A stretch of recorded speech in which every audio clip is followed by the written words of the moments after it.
Hey everyone, welcome to the Grief Informed podcast. I'm your host, Rachel Garcia, and this is a place where I bring you authentic conversations with people who are willing to share their journey through seasons of grief. No matter your cultural upbringing, societal conditioning, or faith practice, grief affects us all. Whether you're dealing with a loss, a diagnosis, a broken heart, or the everyday stressors of life, or love someone who is, these conversations are here to support you in that process. So be sure to check out the show notes for potential trigger warnings. And whether you're very comfortable with or deeply avoidant of grief and its many responses, you are welcome here. Thank you for being here, and now on to the episode. Hey everyone, welcome back to the Grief Informed podcast. I am your host, Rachel Garcia, and today I have with me John Onwucheckwa, which I can say Dr. John Onwucheckwa. Yeah, doctor. That's right. He's a storyteller, author, and founding pastor of Cornerstone Church in Atlanta, Georgia. And I love these two descriptors of his work. John is a storyteller painting a picture of hope with different shades of grief and living in hopeful defiance no matter what it looks like outside. Welcome to the podcast, John. Oh, I'm glad to be here. Thank you. I know there's a lot of different places we could jump in, but before I would like everybody to know who you are, a little bit about you. Could you tell us your cultural upbringing and background? Yeah. I was born in Houston, Texas. So the third of five kids to immigrant parents. So my parents are Nigerian. They came here to the States in the mid to late 70s, right? Mm, So I grew up in a household that was very Christian, you're really Christian, right? So my mom and dad were those that they really, really, really believed their faith, right? I grew up in a household where people talked better than they lived, mm, and as a result of that, I stayed away from it because I saw that it was all taught. yeah. My dad is a preacher, right? My mom is a preacher, and I can look back and say, nah, both of them, they can talk well, but they lived better than they talked, right? They believed and they put into practice all of the things that they said. So that was household Yeah. that I grew up in. Life was full. Hospitality was more than a core value of our home. Like, it was the water that we swam in. So Mm, grandparents, friends, cousins would stay for long, long time. So our house was always full. Yeah. Yeah. that's amazing. And you said 5 kids, Five kids. and you're number 3. You're the middle child. I'm the middle child. Two older brothers, two younger sisters. Me and my wife have one daughter. She's 7. Ava. Yeah. But my mom and my dad have 20 grandchildren. So that just lets you into, Wow. yeah, how kind of full things are. So me and my wife are the deviation from the norm. Yeah. So, do you know your Enneagram number? Yes. So the last time I took it years ago, I Uh-huh. was a two wing three. Yes. So The helper, which that's exactly what I am, the 2 yeah, wing yeah, 3. And it yep. makes sense that your 3 is strong because of what you do, the public facing. And that's the thing. People Yeah, think that I'm an achiever, and they do not know that I am not. They don't know that all of the stuff that like gets done for yeah, me, it's like it's incidental. Like, I didn't chase it. I don't It's like, "Oh, this just happened." yeah. Like, I'm too lazy to really be an achiever and to set goals, and, like, I love watching TV and procrastinating way too much to, Yes, uh, actually live my life for the accomplishment of things. I'm yes. content with, yeah, floating through You life. would much rather, I believe, tell me if this is wrong, as a 2 wing Yeah. 3, much rather focus on connection than admin or anything related to the Oh, success of are you yes. Oh my goodness. Yes, the Yes. people, and that's why when you said hospitality in your family, you being a 2, I'm Oh, sure especially were loving all of the connection that you had. with Oh everybody. yeah. I Yeah. love it. Yeah. Yeah, Yeah. and hospitality was opened my eyes to when I learned the Enneagram. Was I remember learning the spiritual gifts of hospitality, and it wasn't an issue of organization and your home looks like Martha Stewart. It was the Right, open right, right. doors policy of like, I just want connection. You just come into my home, I'm going Absolutely. to feed you. Yeah, we're going to connect. So I love that. You're a two as well. Yeah. Um, Yeah.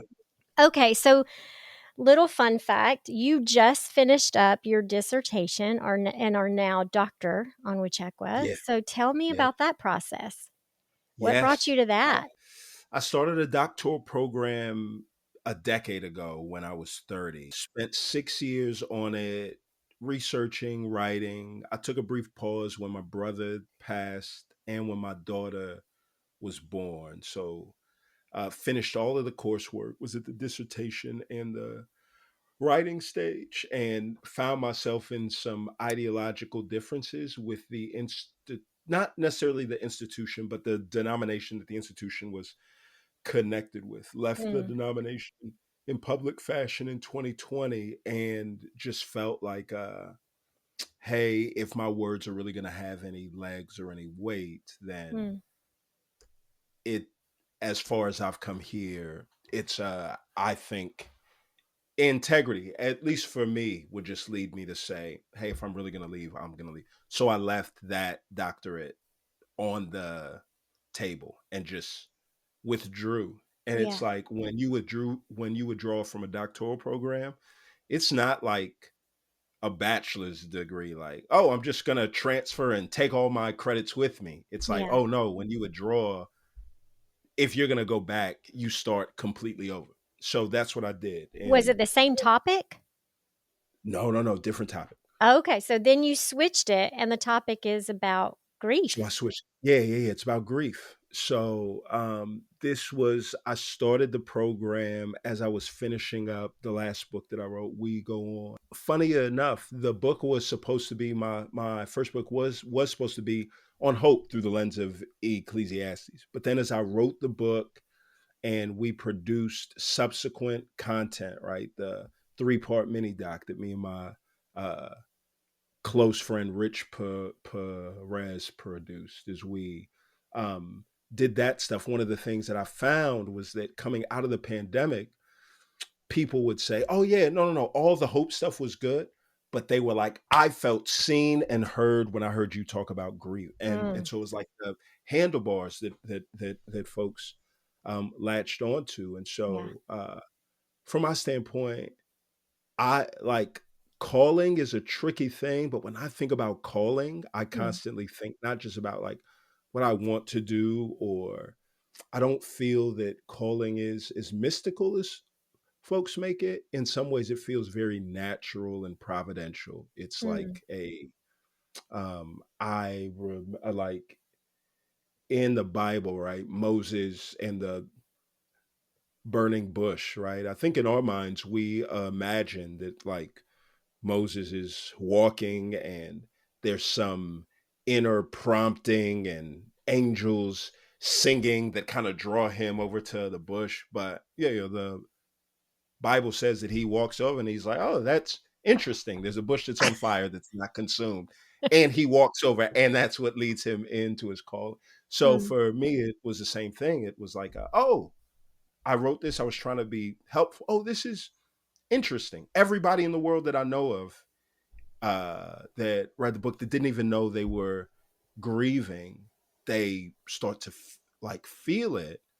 But mm, interestingly enough, it's like they're wanting to talk about grief, but they're not consumed with despair. Let me yeah. peer in and see uh, what's here. And so that led me to really start to think and explore more. And so as I got into the program, it was just I really want to lean into this because I've seen just how much my Mm, life has changed and other folks' lives have changed. And yeah, the more that I started to kind of dig deep, the more I had what I felt like were what I felt like they were right. pretty profound revelations, if you will, and things that I was just like, I've never thought about it this way, and this is so helpful. And the more that I would talk about the things that I've found, right? So it's like I definitely put off writing my dissertation to the very last minute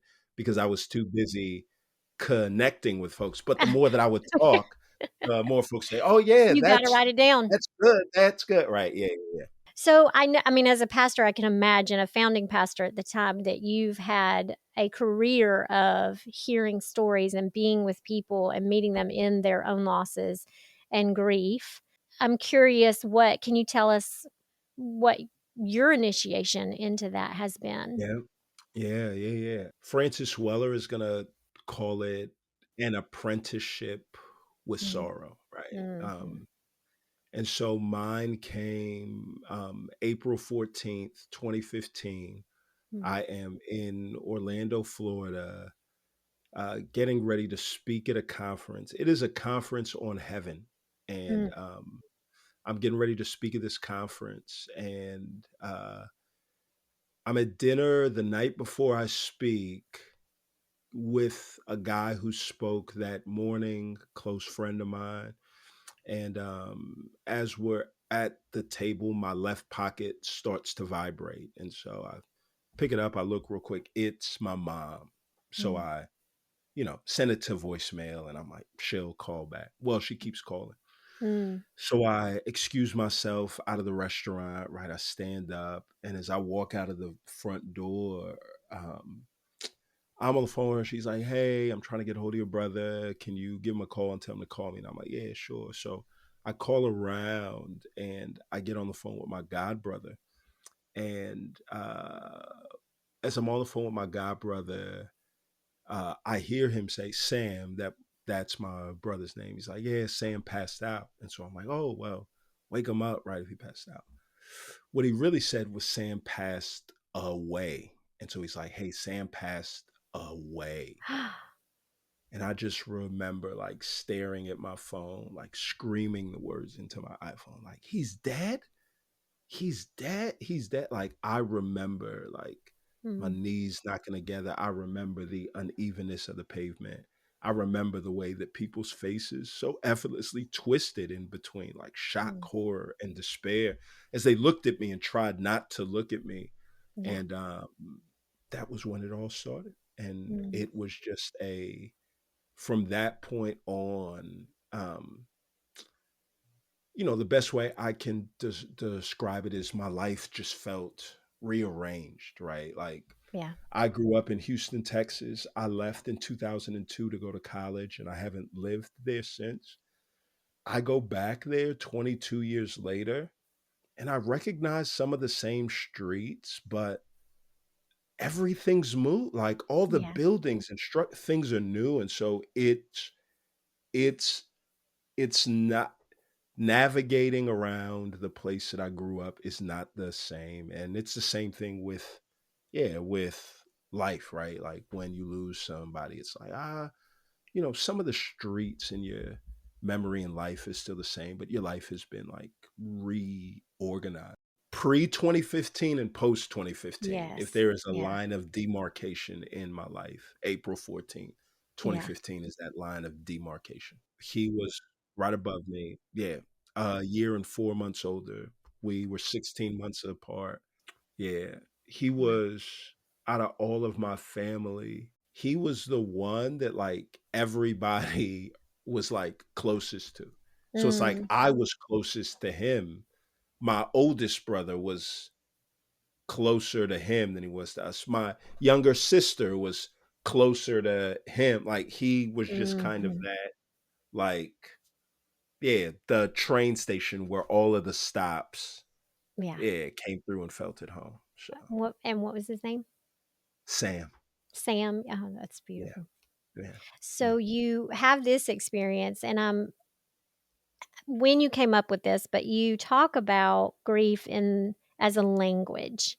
Um, yes, and can you tell us about that? yeah. I know Okay, quote being that if humanity were a country and you go because it's yes. amazing.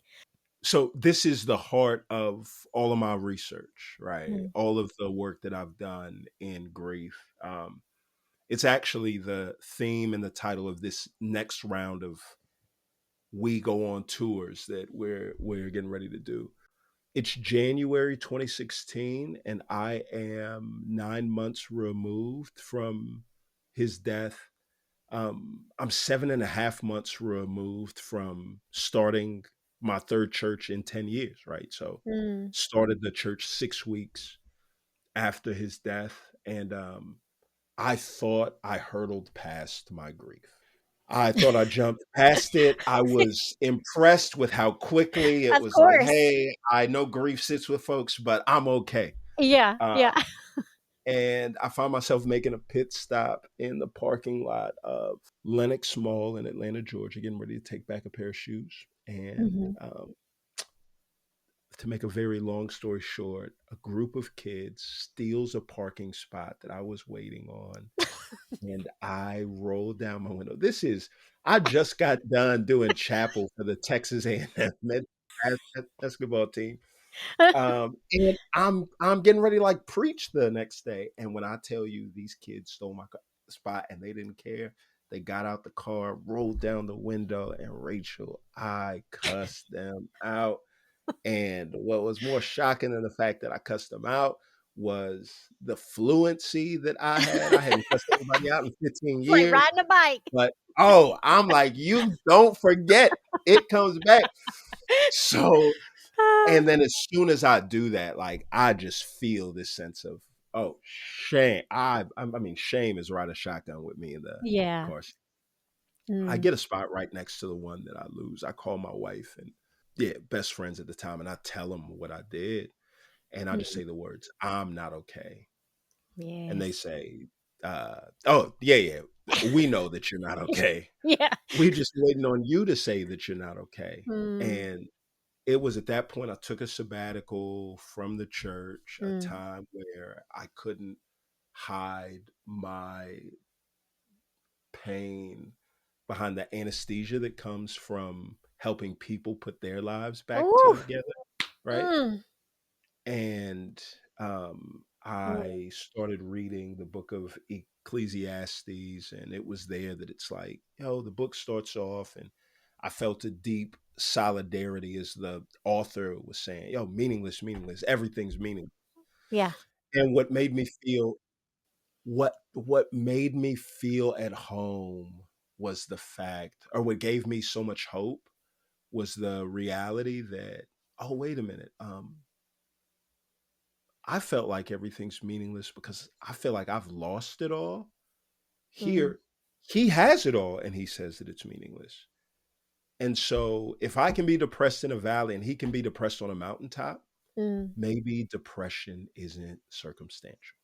Right. And if depression isn't circumstantial, maybe hope isn't either. Mm. Maybe joy isn't either, right? Maybe nothing about the life that I know has to change. And everything about life can change. And it was like Mm. maybe tragedy doesn't ruin anybody. Maybe hopelessness does. Mm. And I think I used to ask myself every morning, like, is today going to be the day that I finally get better? Is today going to be the day that people ask me how I am and I say fine? And I don't feel like that my nose is going to like Pinocchio, right? And poke them in the eye is today. And as Mm. time went on, I realized nothing was wrong with my questions. Everything was wrong with my answers and what they did to me. And Mm. I realized, like, what, this is 9.5 years later. I realized I haven't reached a finish line to grief because there is none. Like, grief doesn't have an expiration date, there is no finish. And so a lot of my work was really aimed at the fact that, metaphors help us understand reality. Yes. They shape how it is we relate to things. And it's bad metaphors uh, create like these very wrong expectations. And so, from my standpoint, I think grief as a journey is not just an unhelpful metaphor. I think it's a harmful one because it Mm. leaves people looking for something that's not there, right? It Right. leaves people searching for needles in needleless haystacks, right? Yes. Like there is no end to this thing, right? As long as you live, you're Mm. going to live with a sense that what you loved, you lost, and you can't recover it, right? You live with a sense of the realizations of um, all I have are the memories of this person, and I will not be able to make any new memories. And the memories that I have are like wet ink, and time is going to raindrop on that page. So the Mm. memories that I do have are going to wash away and get fuzzy, right? So I don't Yeah. even have those in perpetuity. Grief isn't a journey. Journeys have starts and ends. Yeah. I do think it's more helpful to think of grief as a language, right? The goal of Mm. a language is not to finish. The goal of a language is to become fluent. The Yeah. purpose of a language is connection. I want to learn how to speak so that I can relate to you, you can relate to me, and we can bond. And one of the things that we find is like grief tempts us to Mm. isolation, right? Grief pulls us there. Francis Weller's going to say it again, like what grief does is makes us it tempts us towards amnesia or anesthesia. Mm. We want to forget the law. All right, I just want to live as I don't want to be a widow, a divorcee, or if Yeah. I don't want to be that lost. So we act like that it's not there. Or anesthesia, we numb ourselves. I Yes. don't want to think about it. I just want to move on. And what we find is that what both of those things do is both of those things isolate us from the rest of humanity who goes through that same Yeah. loss, right? That what grief does is it welcomes us into a community of people who have these broken hearts Mm. that haven't reduced their capacity to love, but has actually made space for them to love in ways that they never thought possible. And when we neglect that reality and don't lean into the fact that the purpose of our grief is for greater love, then we find ourselves isolated, right? Yeah. Trying to live as if this is a journey. It's a marathon where I don't get to tag anybody in, and success is I've got to make it to the finish line. And Yeah. yeah, that's not the case at all. Yeah. The Yeah. language aspect. I love the dialects too because everybody's Oh, yeah. losses are different, and that's one Mm, of the things you brought words to a concept that yeah. as soon as you said it, I said, "That's it." The Yes. tangible versus ambiguous grief. Can you Yes. tell us about that? Yeah. Yeah. Yeah. The thing about a language is every language has multiple dialects, right? Mhm. With grief, there's at least two: tangible grief and ambiguous grief. Tangible grief is this: I have a loved one, they die. Their body is dropped into the ground, tears sprint from my cheeks, chasing their body into the ground. Everybody around me sees fallen body, fallen tears. They connect the two. Mm. And what you have is a group of people that surround you with hugs and handshakes and Uber Eats gift cards and Mm. casseroles and how you doing and praying for you. And you've got a support system to help carry you through that grief. Right. There's another dialect that's not spoken very well, and that's ambiguous grief, right? Mm. Ambiguous grief is the death of a dream, the death of a friendship, the death of a Mm. marriage, the death of your idealized picture of somebody in your mind, right? It's like my friend Stephanie says, she defines it as somebody living, but not as they once were, right? Mm. Yeah. Ambiguous grief is the diagnosis of a parent with dementia, where even though they're still here, you talk about them in the past tense. Yeah. These are deaths with no funerals, funerals with no caskets. And Mm. what you find is that when the tears are falling, people surrounding you, they do not have a casket to connect it to.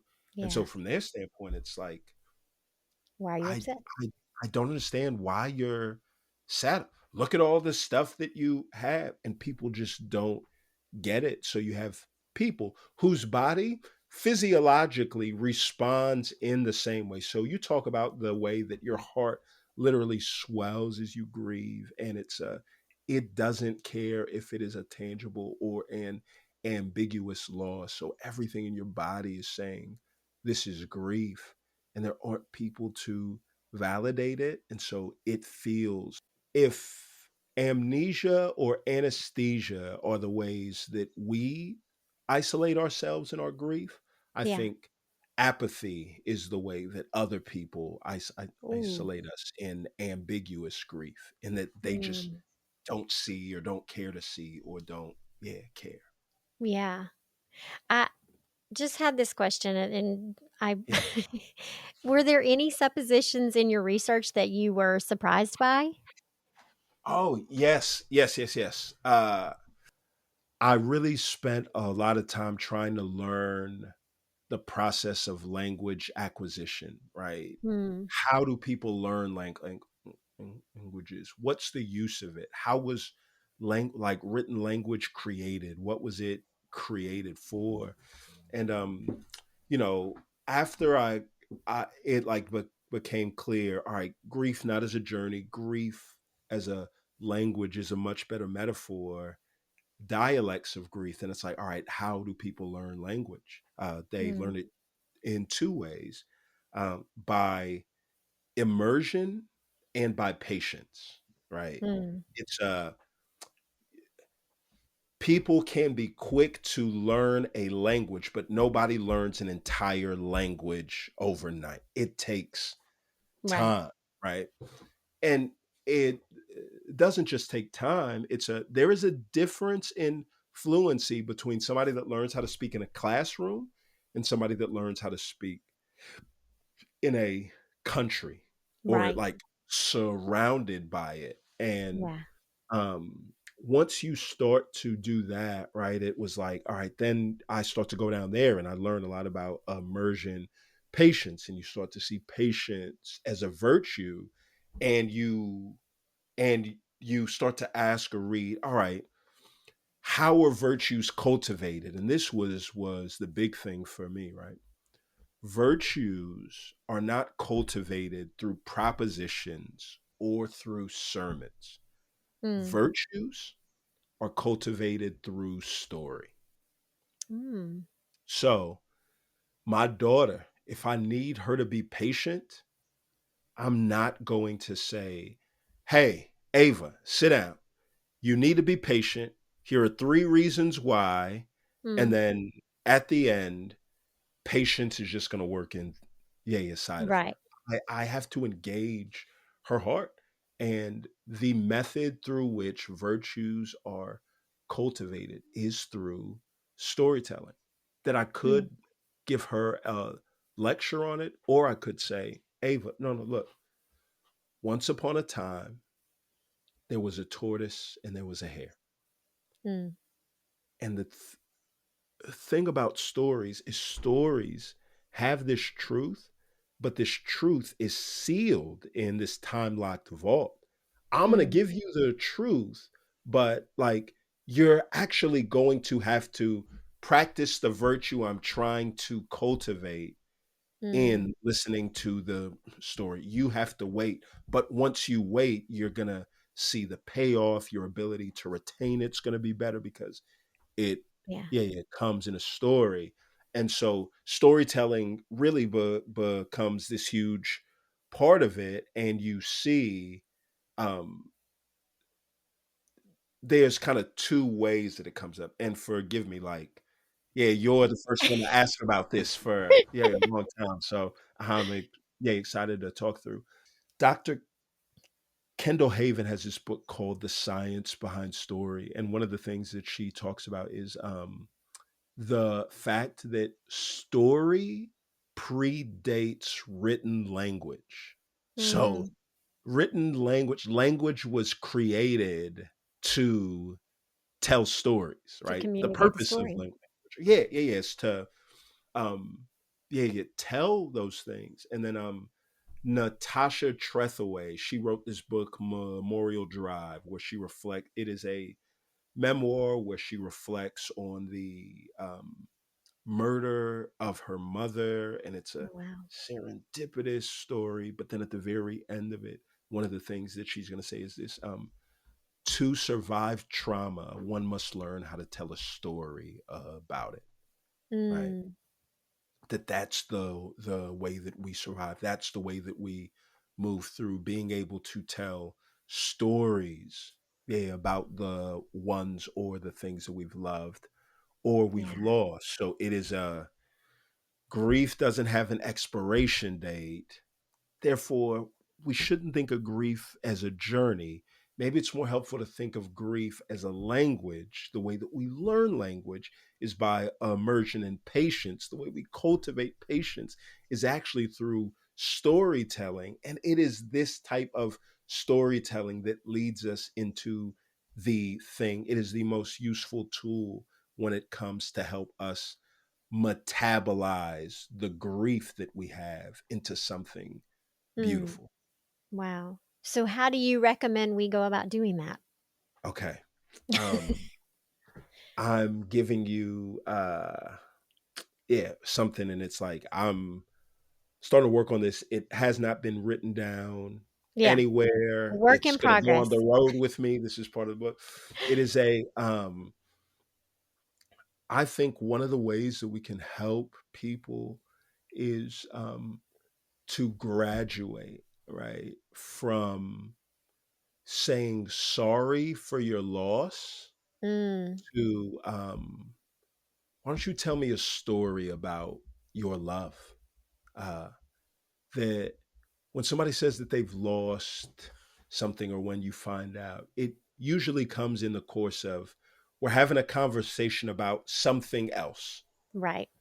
And it's like, oh yeah, I'm going over to my brother's house for the weekend. And it's like, oh, do you ever do anything with your brother? And they'll say, no, my brother was brutally murdered 3 years Mm. ago. And they're like, sorry for your loss. And the goal is, let me acknowledge the loss, and then let me like put the car in reverse and just try to back at, like, I Yeah. drove into a thing right. And it's Yeah. like, when you say that, and that's all that you say, I do think you tend to reduce somebody's loved one to the tragedy or the loss. And it is a Mm. cordial way of saying, I'm sorry about your loss. I don't mean to cause any pain.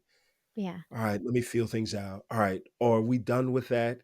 All right, cool. Can we get back to what it is we talked about? Grief doesn't let us live until our love has been honored, right? Mm. Yeah. And when you say, tell me a story about your love, you're saying, oh, yeah, I'm sorry to hear about the loss of your brother. I mean, I'm sure that must have been hard. Like, what Mm. was he like? How were you shaped? Do you want to talk about him? And it's saying, no, no, no, let's stay there. Like, Yeah. if he is gone, then all that is left of him in this world are the memories that are Yeah. trapped inside of stories.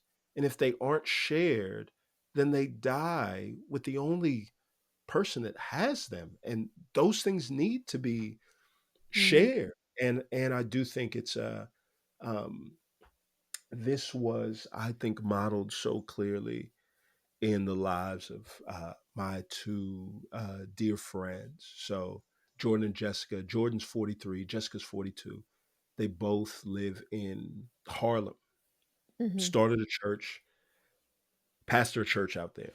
They're in their early 40s, but this is their second marriage, each, because both of them were widowed in their late 20s. Oh, wow. Jessica's husband uh, died 2 months, 2.5 months into their marriage. Tragic Wow. motorcycle accident. Jordan's wife less than a year into their marriage, gets a rare form of cancer. So Mm. rare that when the doctor tells him what she has, he also says he had to Google it because it is that rare. Oh, She wow. died. In between the time their spouses die and they meet each other, they date people. The relationship gets to a certain depth and then it stops, Mm. primarily around the loss of their loved one, where the people that they're dating, I don't really want to talk about it. I don't want to bring it up. I think it's going to make you sad. You talk about them a lot. You talk about how you still love them. You do this. It kind of makes me jealous. I wish it could just be me. And both of them are like, I can't really explain. I can't put things into words. And then they find each other. And as they Mm. meet and as they start to date and talk, they talk not just about their love for each other, but they talk about their loves that they Mm. lost. And they're both like, no, I get it. Tell me more about her. Tell me Yeah. more about him. And they're both like, oh, if you're ever really going to know me, and who Mm. I am, they're an Mhm. important part of me. So unless I tell you a story about my love that I lost, Mm. you're only going to get so deep with me. And they did that and they found this unique Mm. bond. And they were the ones that really helped me see like, oh, sorry for your loss only gets you so far, right? Right. Yeah. Right. Yeah. That's grief 101. Yeah. Yeah. Yes, it is. Yeah. Well, you also make, some great, amazing quotes that I wrote that I wanted to ask you about, and you can whatever it is you wanna add to them. Okay. Okay. Grief is the beginning of an ongoing conversation we have for the rest of our lives. Everything you love, you will lose. It's not meant to make you sad. It's meant to make you sober. Mm. Anything that you wanna add to Yes. that? Francis Weller, and I just have to be sure I whenever I love bring him that too. up. Oh my goodness. Yes. Uh he has this book, The Wild Edge of Sorrow. So the amnesia and anesthesia stuff, it was that's him. I was reading it this morning and it just stuck again. I've read it 1,000 times, but it was like I Mm. read it for the first time. So he talks about these gates of grief that you have to walk through. And he's like, oh, this is the first gate of grief. What grief reminds us of is everything in this world that you love, you will lose. And Mm. people hear that and they're like, you brought the mood down. That makes you Yep. sad.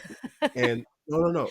And it's not meant to make you sad, right? It's meant to Mm. make you sober. It's meant to make you this better, more present version of yourself. And the things that I said in past, like, no, no, this is what grief does. Like when we're taking our loved ones for granted and we're Mm. sitting down on the couch, or it's like we took the train up into downtown tonight and it's me, my wife, and my daughter.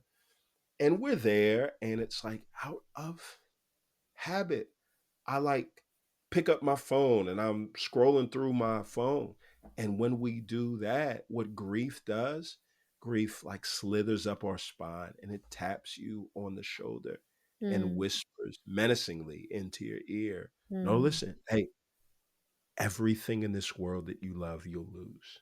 Yeah. Even her, even this time. So, John, put down your phone. Like, put it Right. down. Like, Mhm.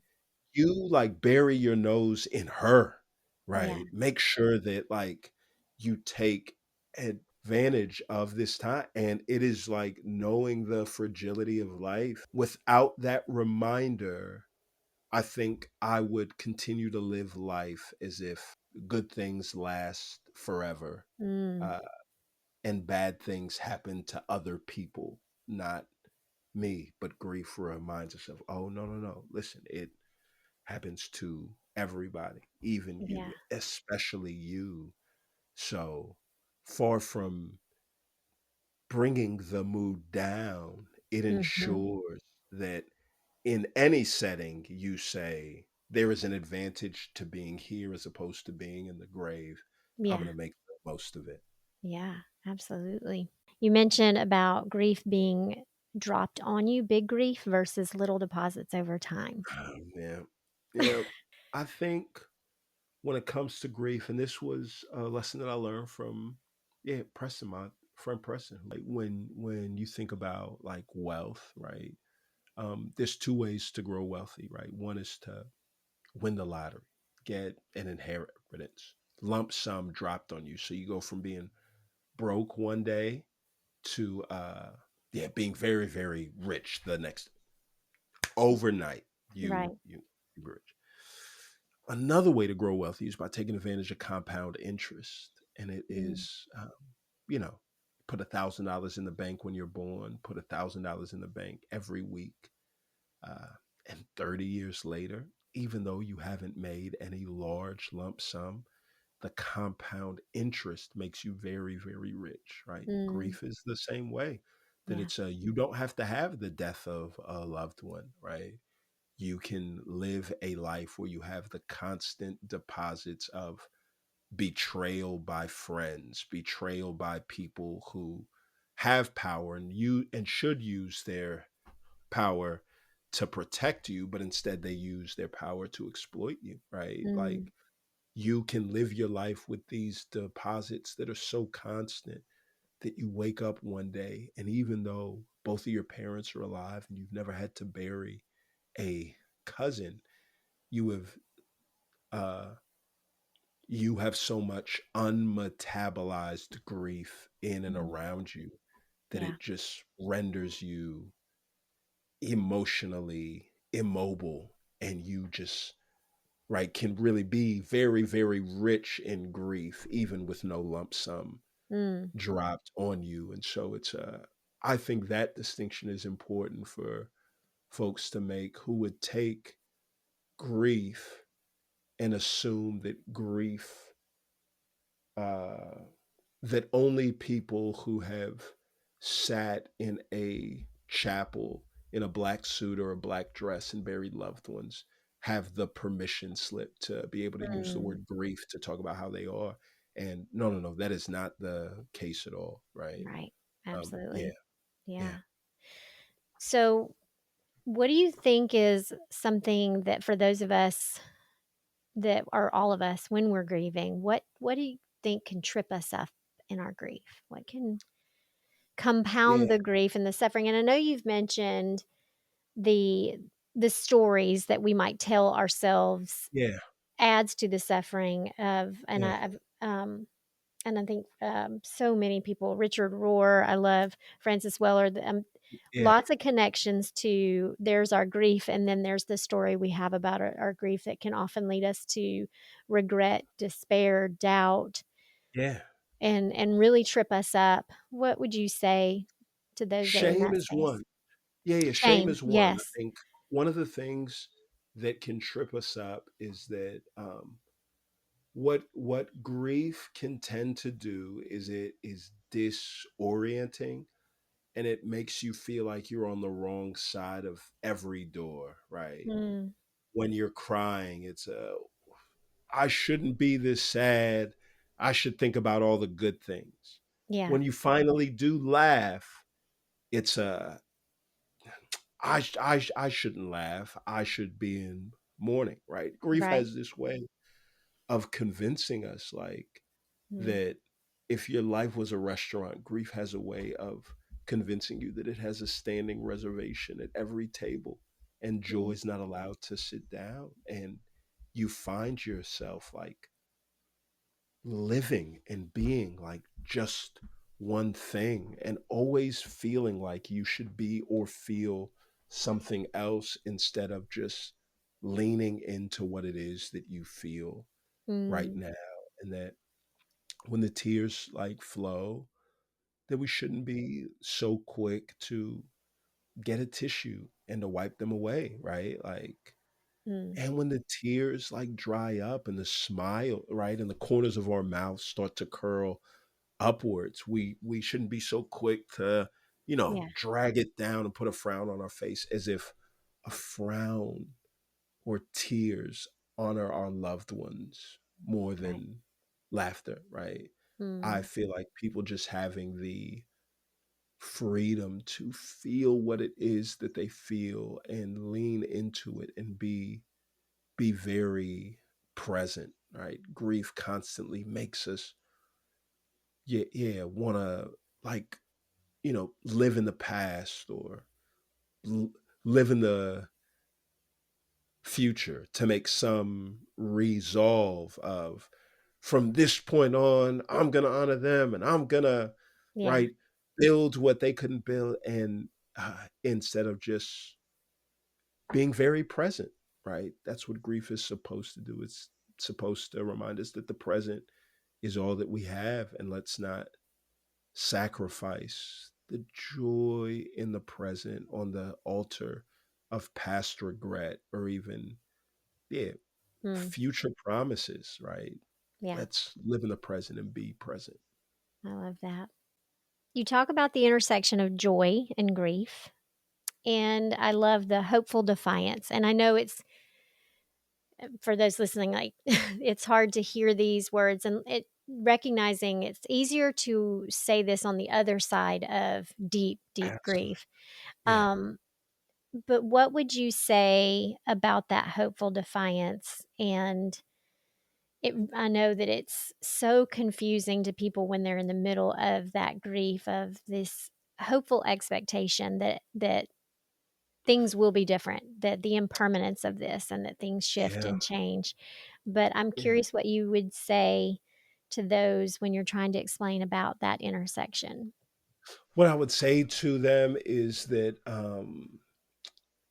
from somebody speaking 9.5 years after the loss, Yeah. after lots of reflection. And so there is a way where it's like, if I was in the midst of the loss Mhm. and I was playing back recordings of what I said, I would be like, "Ugh, how naive, you have no clue." So I say it with like full, like, if what I say sounds idealistic right now, then I am completely fine with that, right? I had a professor in school that used to say, education is a time bomb that's set to go off at a later date. And Mm, so if right now it doesn't make sense, just hold on to it, right? That, mm, um, I think the reality for me, what I learned is that early on, when you are on like grief's boulevard or grief's roadway, grief it feels like it is a street, and it feels like hope is a parallel street. It feels yeah. like I've just got to get off of this street to be able to get on hope. Uh, Mm, but eventually, when you'll travel far enough down the pathway of grief, and you'll find yourself at an intersection, and it'll be hope. There's something that comes up, and you mhm. just find yourself at a place where it's like, oh, wait a minute. It's possible to live at the, like, grief and hope aren't parallel streets. They're streets that intersect, right? And Yeah. at the intersection of a street, somebody asks you, what street are you on? You say, oh, it's not an either or. I'm actually on both grief and hope. This is one of the ways that it was made powerfully clear to me. Mm, April 14th, 2015, the worst day of my life, yeah. finding out that my brother died. And the crazy thing about the worst day of your life is that you secretly hope that it'll stay the worst day of your life, Mhm. because you never want another day to be worse than that day. Right. So this is April 14th, 2017. My daughter is recently born. She's been alive on this earth less than a week.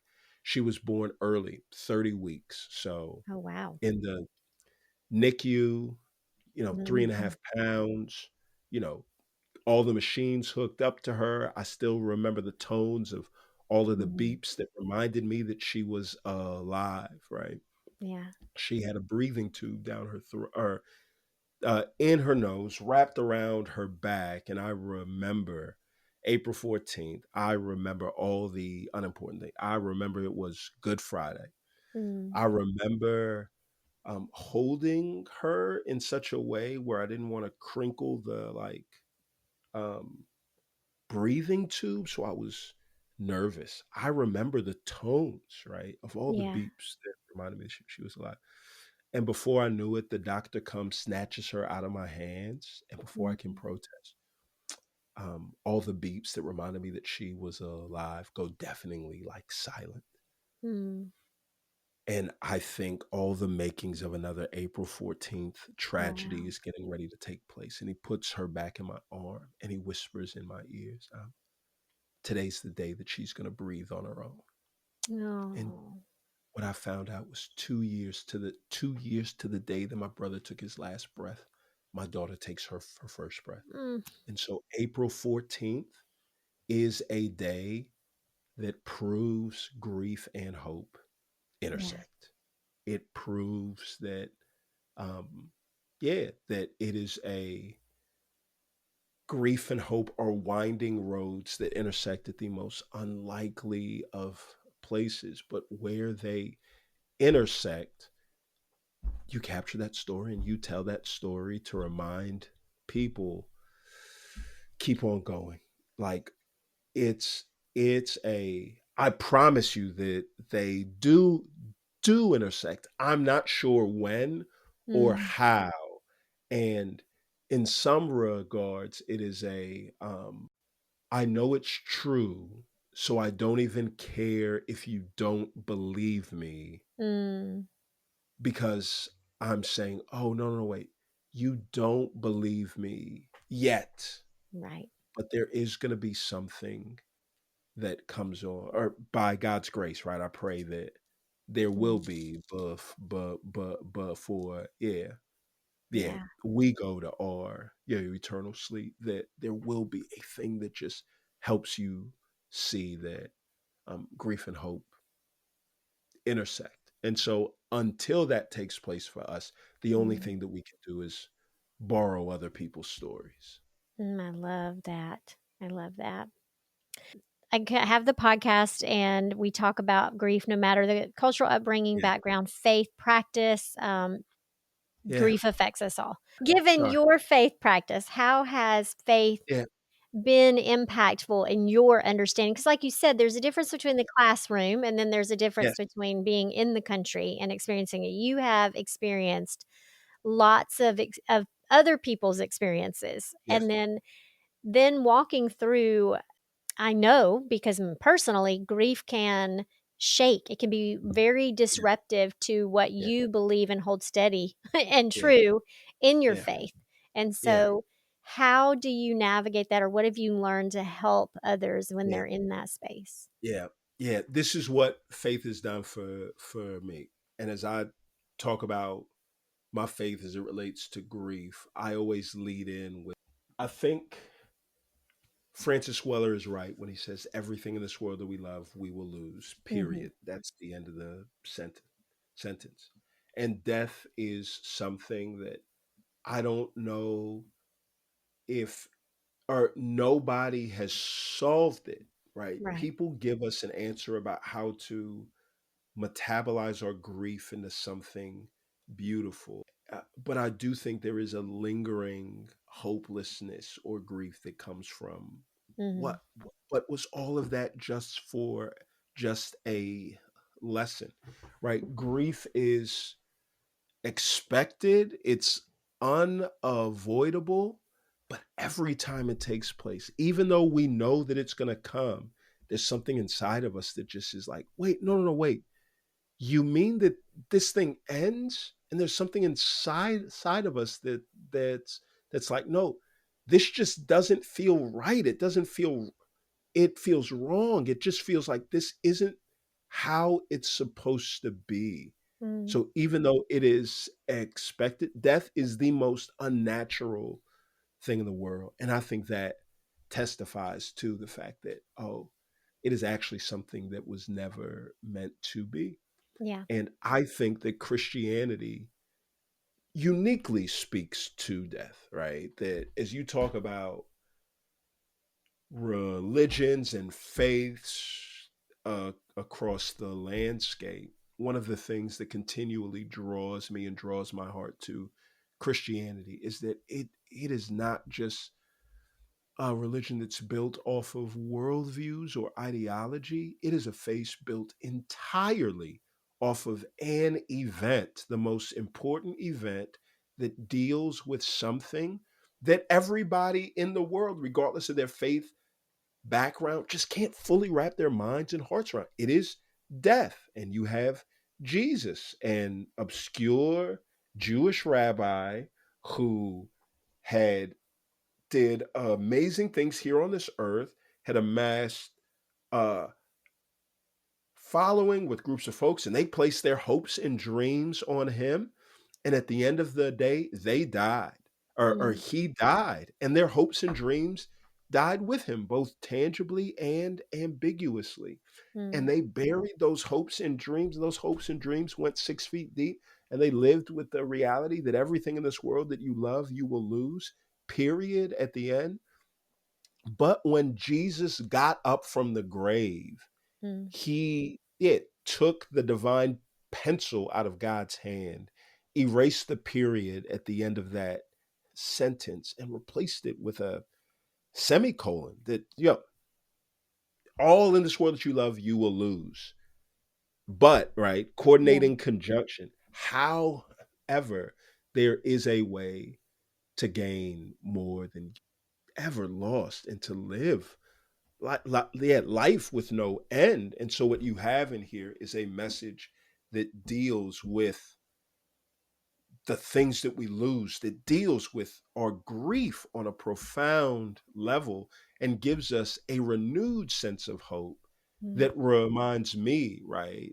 Because of the faith that I have, and I'm not trying to import this on anybody else, but because of the faith that I have, I live with the reality that there are times that I can feel hopeless, that I can feel like things are done, and those feelings are real. yeah. However, because of my faith, I say, even though those feelings are real, those feelings are hopelessness are not reality.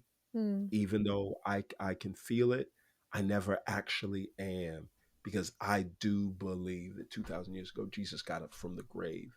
And if he can be raised from the dead and talk about, although his death is one of a kind, the resurrection is the first of its kind, then I trust that he can, resurrect or raise these, yeah, yeah.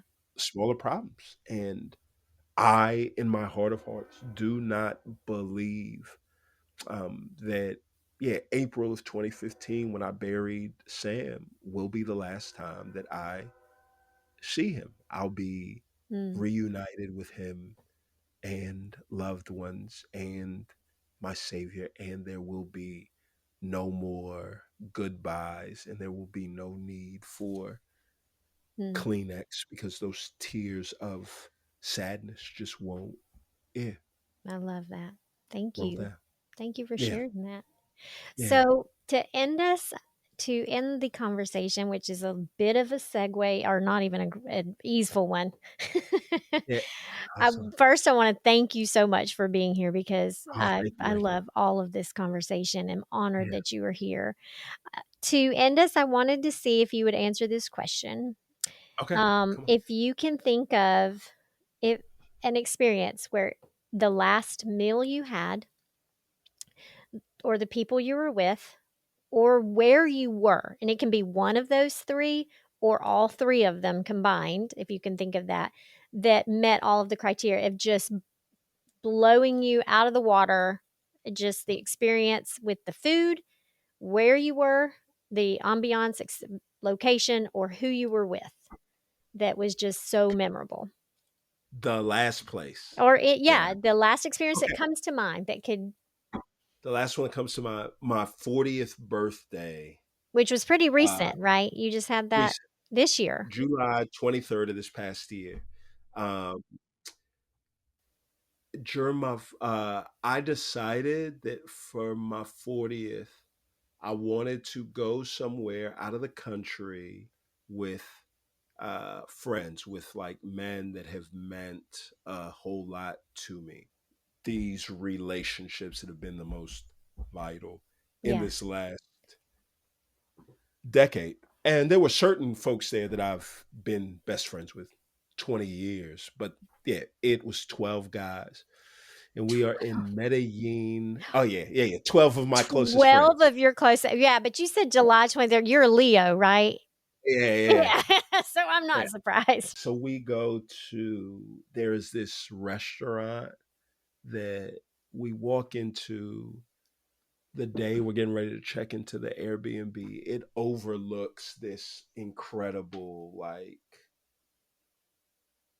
it's like the top of a mountain and you see the city there. There's like an awning. The restaurant is outside. Wow. They uh the food is incredible. We get these steak medallions with this pureed potato, fried Oh, lobster wow. tail on the side. The wine is great. And it's all like it's a nice spot, but because it's there, it was like 30 or $40 for it. And we just took pictures and it was just great. And when I tell you the the group there, that was also one of the first times that I kind of mixed all of my Oh, friend friend group. groups? Oh, that can Past be stressful. Mm. It was incredible. It was the perfect right people were there. Oh, It was incredible. September of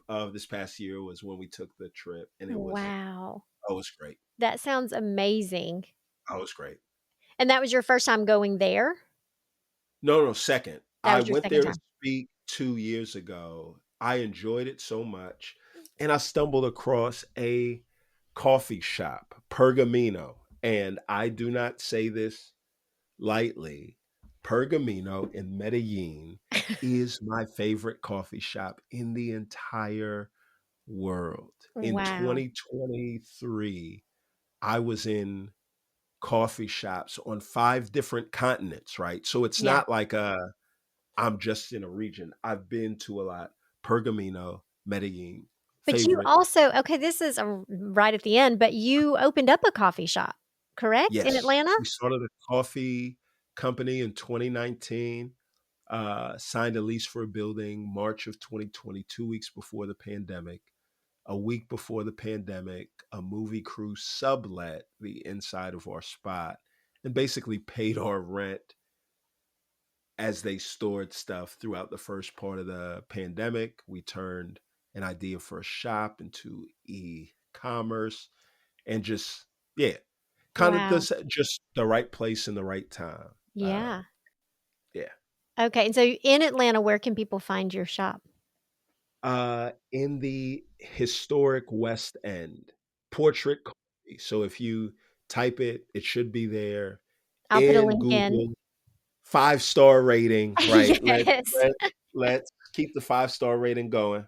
Yeah. Yes. Okay, and before I just want people to hear what prompted you to do that because this story is powerful. Let me see if I can do this Okay. quickly. Concisely. Yeah, I got into coffee.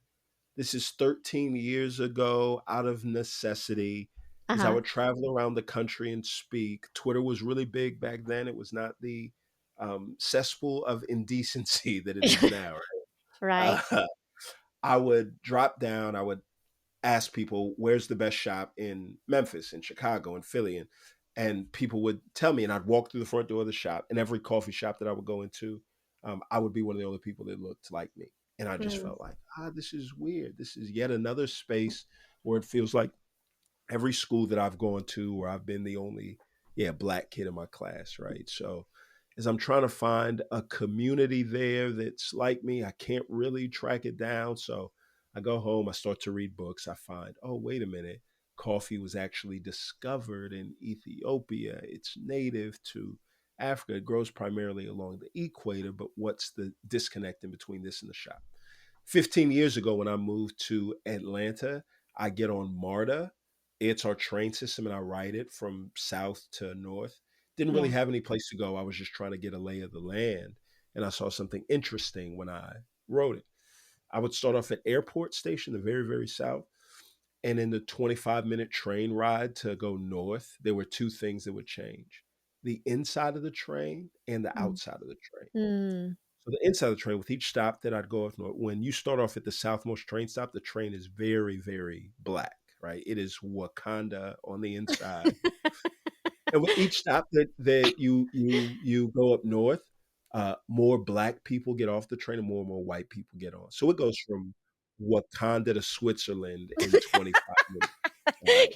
It's yeah, magic trick, right? Yeah, yeah, yeah. But it's outside of the train that starts to change too. With each stop that you go up north, the economic conditions, they don't only improve, they skyrocket. So Yeah. here you have this like picture of black and brown people getting off the train before they can take advantage of the economic opportunities in a city that they helped build. What I realized was that if you take the coffee supply chain and you put it right on top of that MARTA train stop, it's the exact same thing. Mm, Coffee grows along the equator. Coffee grows primarily where black and brown people grow. And with each stop that you go up north on the coffee supply chain through exporting, importing, roasting, retailing, by the time you buy the $20 bag off the shelf at your favorite hipster coffee shop, yeah. it contributes to a $250 billion industry of which black and brown people do not share in a Mm, proportionate amount of the wealth. And so our aim was, how do we tell a different story about coffee and mm, try to help people remember that um, the founders of coffee, their faces have been forgotten, even though the pigment of the drink reflects their own, right? How do we tell a different story? mm. And not try to edge anybody out, but just to say there's plenty of room at the top, right? Yeah. So let's do our best to, yeah, use coffee as a resource to maybe even help change the economic trajectory of Mm, blighted communities like ours or the one that we lived in. And often in a spot like the West End, when it gets gentrified mm, and coffee shop does come to town, the legacy residents that live in the community stumble into the shop, and the very first thing that they see is whoever created the shop did not have us in mind. They mm, imagine community transformation comes not by a community being changed, but mm, by a community being exchanged. And we said, no, we want people that live in the West End to come into the shop and to see, oh, wait a minute, this is an amenity created for the community that does not assume the community gets better by my exit and somebody else with less pigment replacing me. This is a place that was designed with me in mind. mm. So, I love that. Oh, yeah. I love that you have skin in that game. That's Yeah. amazing. Portrait Coffee. We'll put a link Yeah. in there. John, thank you so much again Uh, for Thank being you. here. This is like Yeah. I really am so grateful. I know that you are Yeah. very, very busy and have a powerful, impactful ministry and all of the things. I cannot wait for the book in 2026 that's coming out. 2026. Yeah. Okay, so that 2 has to go to the 3 wing and get this done, so we I have our know. If I get the manuscript in on time, so it's which if I do, it will be the first assignment I have ever turned in on time you've turned in my life. okay, So you can we're do it. praying, we're Yeah. hopeful. Yeah. Yes, yes. I'm I gonna ask that you get some Enneagram 1s around you, know. some 3s as well, yeah, that can Yep. help encourage your encourage you to stay on track. I know it. I feel you, I feel you. I know it. Yeah. I appreciate it. Well, thank you so much, and I hope that Thank you you, have a Rachel. great evening. Thank you, everybody, for listening, and we'll see you next time.